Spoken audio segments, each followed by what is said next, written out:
झालं का रे तोरण लावून? होय. छान. बरं, परसदारातून केळीची पानं घेऊन ये पंक्तीसाठी.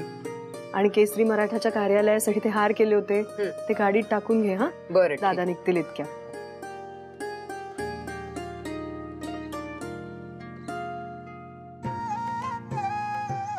घे आठव.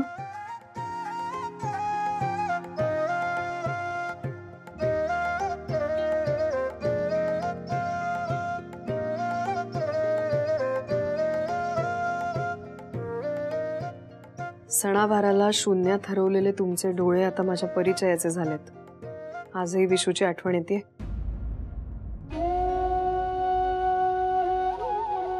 तुम्हाला आठवतं का हो, पहिला मुलगा म्हणून त्याचा पहिला दसरा किती हौसेनं केला होता आपण.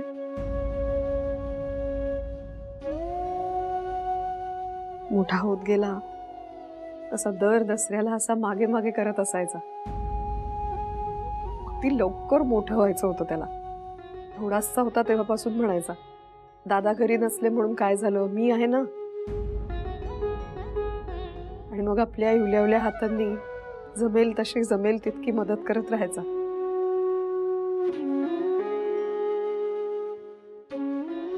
दोन वर्ष झाली जाऊन त्याला बघता बघता.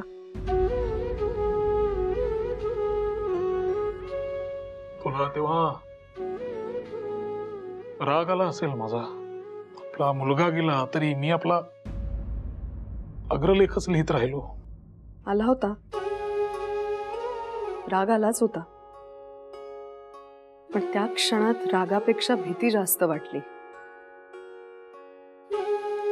इतके कोरडे कधी झालात. पण आता विचार केला की असं वाटतं तेव्हा धावत येऊन तरी काय केलं असतं.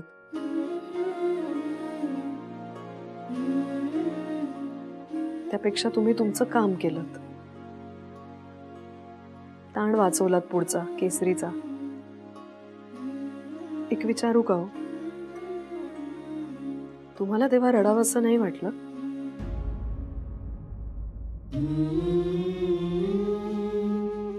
नाही वाटलं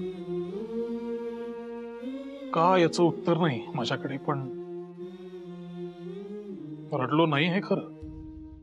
दुःखाचं म्हणशील तर शब्दात मांडता येणार नाही इतके दुःख. आपलं मूल म्हणजे आपला अंश आपल्या डोळ्यासमोरून असा अचानक नाहीसा होतो. आतलं तुटलं काहीतरी फार. म्हणूनच असे सणवार काही साजरे करावेसे वाटत नाहीत. बाप म्हणून आपल्याला काही करता आलं नाही. तरण्या तठ्या मुलाला वाचवता आलं नाही, अशी खंत प्रत्येक सणाला मनात राहते.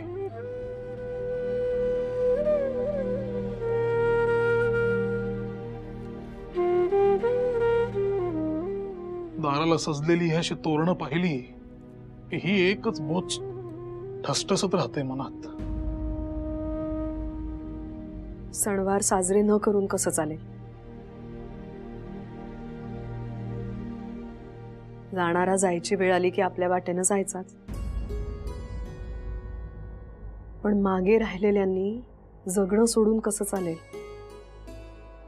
आणि जगणं आलं की जगण्याचे सोहळेही आलेच. तेच नकोसे वाटतात भामे. सोहळ्यांवरून मन उडालंय. सगळेच सोहळे काही फक्त आपल्या आनंदासाठी साजरे करायचे नसतात. आपले हसरे चेहरे पाहून जी मुलं आनंदी होतात ना, त्यांच्यासाठी साजरे करायचे असतात ते. विशू गेला हे खरंच आहे, पण बाकीची ती आहेत ना, त्यांच्यासाठी साजरे करायला हवेत हे सगळे सण. चला उठा आता.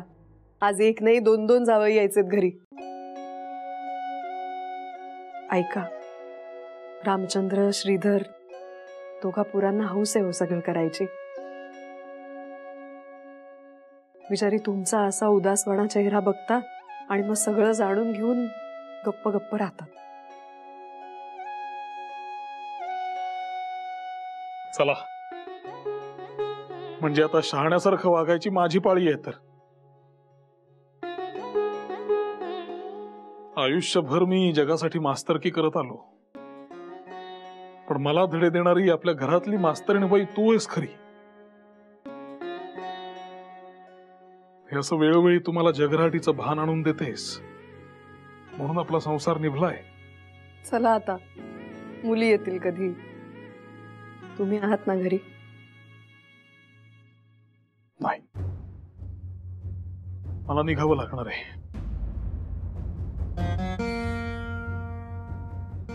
दसऱ्याच्या दिवशी होळी करावी लागणार आहे.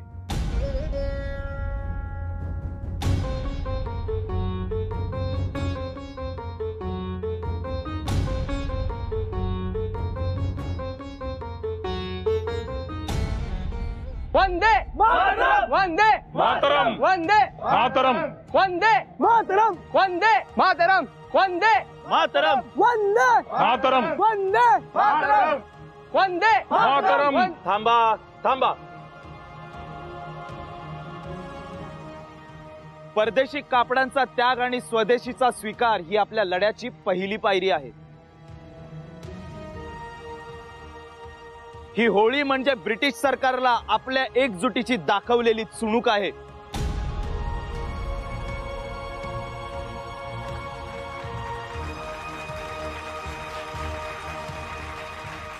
थांबा, मी आपल्या या ब्रिटिश सरकारला दाखवून देतो की आपली एकजुटीची ही जी काही परंपरा आहे ती आपण तेवत ठेवू, आणि आपल्याला हे केलंच पाहिजे, तरच आपल्याला स्वातंत्र्य मिळेल.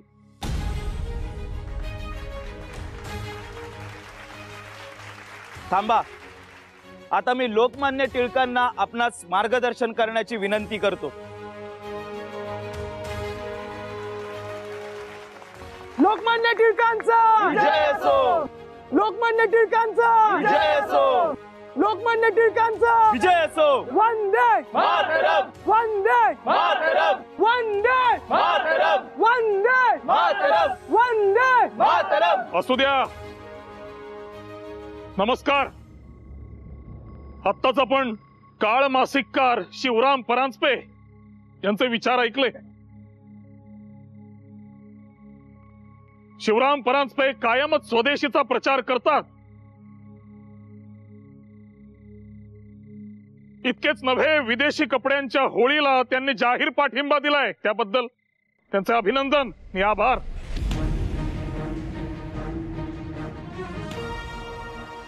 ते इथे उपस्थित असताना आणखी मी काही बोलण्याची आवश्यकता नाही, परंतु मार्गदर्शन करण्याची विनंती केल्या कारणाने मी एवढंच सांगू इच्छितो की हा बहिष्कार फक्त विदेशी कपड्यांपुरता संकुचित ठेवू नका. या चळवळीला अधिक व्यापक रूप देऊन बहिष्कार योग ही मोहीम हाती घेतली पाहिजे.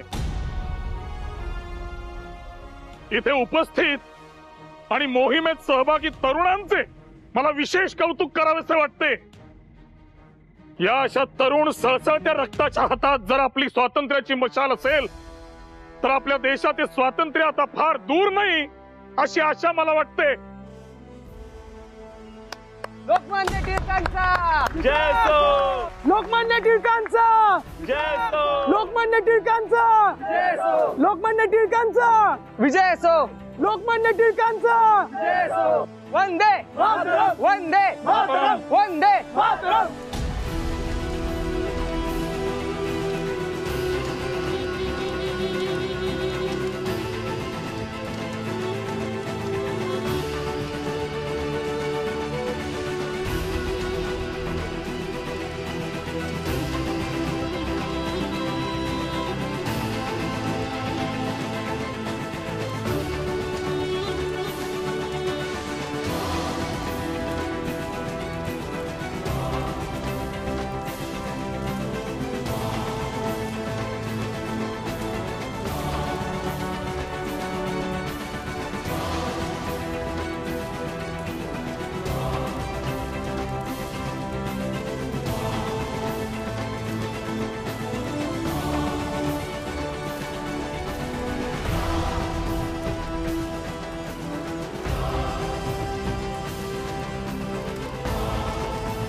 माझे स्पष्ट मत आहे की ही होळी म्हणजे त्रागा आणि द्वेषाचे प्रतीक मानले जाईल. याचे परिणाम चांगले होणार नाहीत हे निश्चित.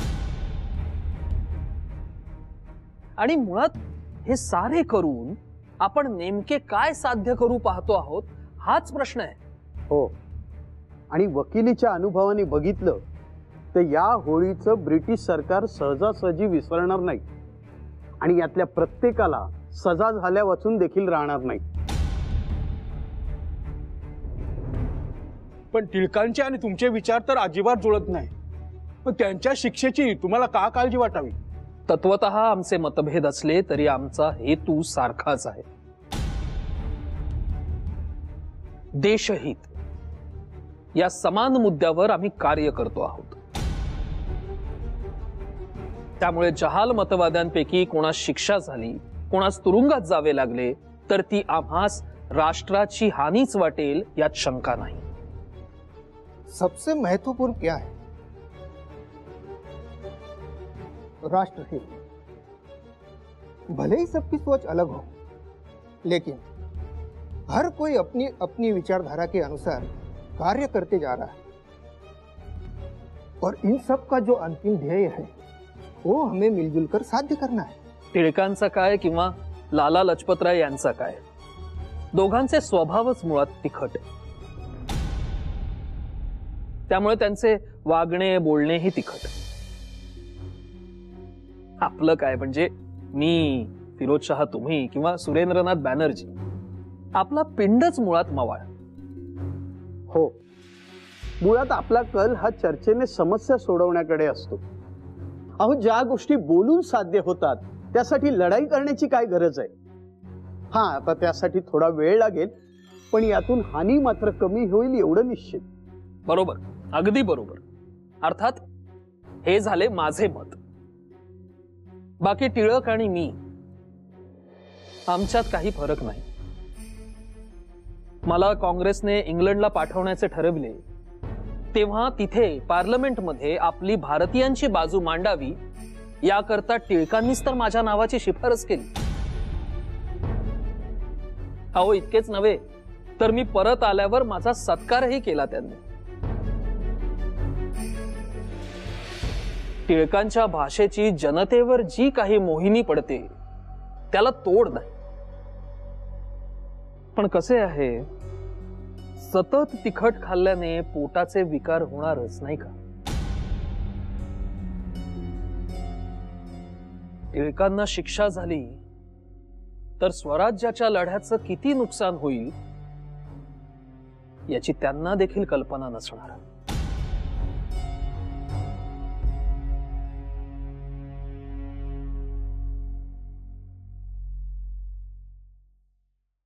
नमस्कार.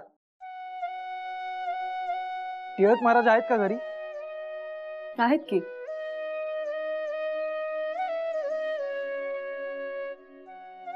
लिखाण चाललंय जरा म्हणून आत आहेत. वेळ झालीच आहे आता, बाहेर येतील इतक्यात. काय नाव तुझं? विनायक दामोदर सावरकर. अगो बाई, तूच का विनायक सावरकर? ये आत ये. ये बैस. होळीच्या वेळेस तुझं नाव कानावर आलं होतं माझ्या. आमच्या रामचंद्राने वाचून दाखवली होती बातमी. कुठली संस्था चालवतोस तू? अभिनव भारत, होय ना? हो.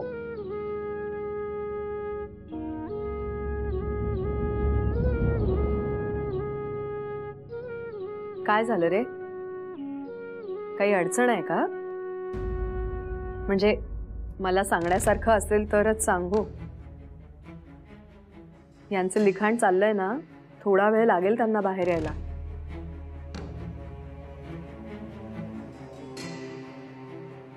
तुम्हाला रँगलर परांजपे ठाऊकच असतील. कोण ते? फर्ग्युसन कॉलेजचे प्राचार्य का? हो.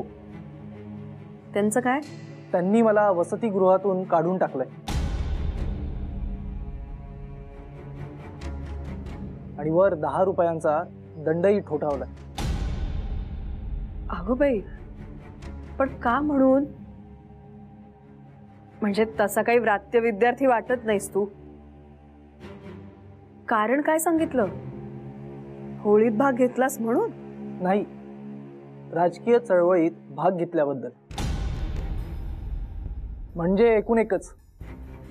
अगो बाई, कठीणच आहे. हे पहा, तुला दंड भरायला काही पैसे वगैरे हवे असतील तर विना संकोच सांग बरं. नाही नाही, त्याची काहीतरी सोय होईलच. मी फक्त टिळक महाराजांच्या कानावर घालायला आलो होतो. तेवढा त्यांना निरोप द्याल का तुम्ही? देते. येतो.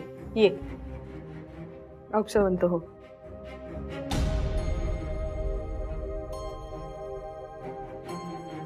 अहो आलात तुम्ही. तुम्हाला भेटायला आता तो विनायक सावरकर येऊन गेला. तो पाहिले काय काम काढलं? त्याला म्हणे त्या परांजप्यांनी वसतिगृहातनं काढून टाकलंय, राष्ट्रीय चळवळीत भाग घेतला म्हणून, आणि वर दंडही ठोठावलाय म्हणे.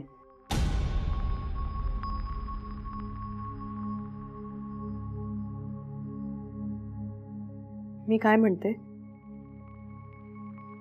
तुम्ही आता जरा सावध राहा बरं. तुला लगेच घाबरायला काय झाले?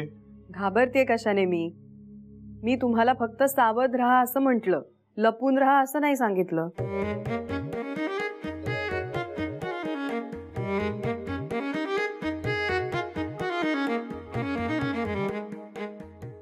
कसं व्हायचं हो या तरुण मुलांचं? मला खरंच काळजी लागून राहिलीय.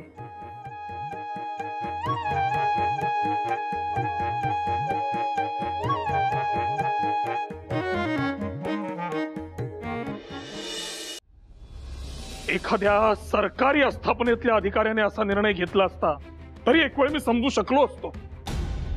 परंतु फर्ग्युसन महाविद्यालय हे खासगी महाविद्यालय आहे, त्यांनी हे असे करावे हे अनपेक्षितही आहे आणि अस्वीकारार्हही. महाविद्यालयासारख्या ठिकाणी विद्यार्थी हित महत्वाचे का अमुक एखादी विचारसरणी? हे जे घडले ते तत्वतः मला मान्य नाही. बळवंतराव, तुम्हाला त्रास होत असेल ना?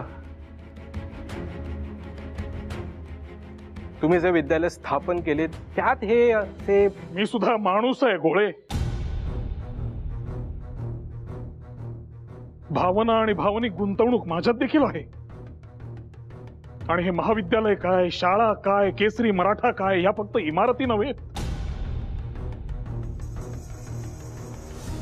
ही मी माझ्या समविचारी बंधूंसह पाहिलेली स्वप्न आहेत आणि ती साकार करण्याकरता रात्रीची झोप उडवलेली आहे डोळ्यातून. म्हणूनच म्हटलं की तुम्हाला स्वभाव ठाऊक आहे माझा. पूर्वी सुद्धा जेव्हा गोपाळरावांसोबत मतभेद झाले तेव्हा त्यांनी केसरी सोडण्याचा निर्णय घेतला. पुढे 2 वर्षांनी डेक्कन एज्युकेशन सोसायटीत काम करणे मला कठीण झाले, म्हणून मी सोसायटी सोडण्याचा निर्णय घेतला. या निर्णयांबद्दल वाईट वाटतं का? तर होच, परंतु त्याची कारणे निराळी असतात. आजही जर मला विचारलं तरी मला या निर्णयांचा पश्चात्ताप नाही, मुळीच नाही. शिक्षकी पेशापेक्षा कदाचित पत्रकार असणं हेच माझ्या प्रकृतीसाठी योग्य असेल. त्यामुळे आता ठरलं म्हणजे ठरलं, मागे वळून पाहणे नाही. परंतु या नेमस्त पुढाऱ्यांनी सरकारला इतके घाबरावे, वसतिगृहाच्या नियमांच्या नावाखाली हे असे एखाद्या विद्यार्थ्याला बेघर करावे, हे योग्य नाही.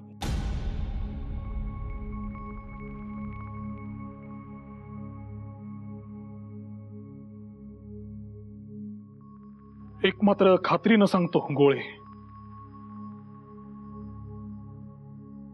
आज जर गोपाळराव असते तर त्यांनी हे चुकूनही होऊ दिले नसते, हे नक्की.